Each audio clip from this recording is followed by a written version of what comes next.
Hello guys, welcome to our channel GK Vidya. Today's topic is Chapter 10 Traders, Kings and Pilgrims from your Class 6 NCERT book name Our Past 1. So let's begin. South India was famous for its gold, spices, pepper and precious stones. Pepper was valued so much by the Roman emperor that it was called the black gold. The Roman emperors called the pepper as the black gold. Traders took advantage of the monsoon winds to cross the sea more quickly. As monsoon winds helped the ship to sail easily in the sea, so the traders took advantage of the monsoon winds to cross the sea easily or quickly. Among the river valleys of the southern half of the subcontinent, Kaveri was the most fertile. In the southern half of the subcontinent, the Kaveri River, the area by the Kaveri River was the most fertile. Then Sangam poems mentions the Movendar, who are the three chiefs, Cholas, Cheras and Pandyas, who were very powerful in South India around 2300 years ago. So the point to remember is that Cholas, Cheras and Pandyas were the most powerful in South India around 2300 years ago. Each chief had two centers of power, one inland and one on the coast. On the coast to control the ships which come to the coast and take taxes. Of these 6 cities, 2 important centers are Puhar or Keveripatnam, the port of Cholas, and the Madurai, the capital of Pandyas. The chiefs did not collect regular taxes, but they demanded gift from the people. Means if a trader came there, so they would not ask taxes or anything. They would say him to give him a gift. They demanded gifts from the people. Around 200 years later, Satvahanas became powerful in the western India. Important ruler was Gautamiputra Sri Satakarni. The most important ruler of the Satvahana was the Gautamiputra Sri Satakarni. He and the other Satvahana rulers were also known as the Lord of Dakshinapatha, literally route leading to the south.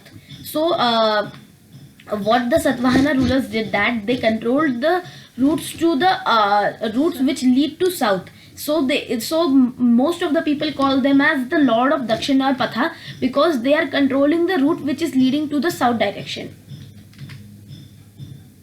The techniques of making silk was first invented in China around 7000 years ago. Some people from China went to distant land on foot, horseback and camels, where they carried the silk with them. These paths were known as silk routes. So when the people of China went to various places to explore them or to visit them or for other purposes, they carried silk with them, and the path from which they went to that place was known as the silk route. Why? Because they carried silk with them, and so the routes which they traveled was known as silk routes. The Chinese rulers sent gift of silk to the rulers in Iran and West Asia, and from there the knowledge of silk further spread in the west. People living along the routes often demanded payments for allowing traders to pass through. So if I am living near the route, so I would demand the trader to you should give me some silk, then only I will allow you to pass through the route. Next, some kings tried to control the large portion of the route to benefit from the tax. In return, they protected the traders from the attack of the robbers. So what some kings did, that they controlled the large portion of this route, and what was the benefit, that they would get a huge amount of taxes due to many traders would go through the silk route, and in return the traders give the king taxes, and in return the king protect the traders through the route. Means when they are traveling through the route, the king protect the traders from robbers. The Kushanas were the best known of the ruler who controlled the silk route. Two major centers of the power for Kushanas were Peshawar and Mathura. This is the point to remember. The famous of the Kushanas were Kanishka, who ruled around 1900 years ago. So what did Kanishka do? Let's see. He organized a Buddhist council. First point. Ashwagosha, a poet who composed a biography of the Buddha Charita, lived in his court. A new form of Buddhism known as Mahayana Buddhism was developed. Earlier, the Buddha's presence was shown by signs. Now statues of Buddhas were built or made. Then there was a belief in Bodhisattva, person who attained enlightenment. These persons instead of meditating, they taught and helped other people. So we can Bodhisattva is same as what the Buddha did. He got enlightenment, and then he started to teach the people that what he got in enlightenment. So in Bodhisattva, it is also the same. The person who will attain the enlightenment will, instead of meditating, teach other people about it. The worship of Bodhisattva was popular in Central Asia, China, Korea, and Japan. The older form of Buddhism, known as Triveda Buddhism, was popular in Sri Lanka, Myanmar, Thailand, and other parts of the Southeast Asia. As traders traveled to distant land in a caravan, pilgrim also traveled with them. So many pilgrims also traveled with them, with the traders. And pilgrims are men and women who undertake journey to holy places in order to offer worship. So if I am a person and I want to go to the temple, so I am a pilgrim who I am undertaking a journey to go to my holy place and order the worship.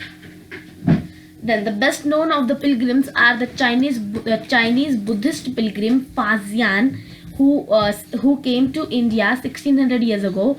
Xuan Zhang, who came India 1400 years ago, and Ai Kuing, who came India 50 years ago, visited the places which were related to the life of Buddha. Bhakti was generally understood as the person's devotion to his or her chosen deity. Idea of bhakti is present in the Bhagavad Gita.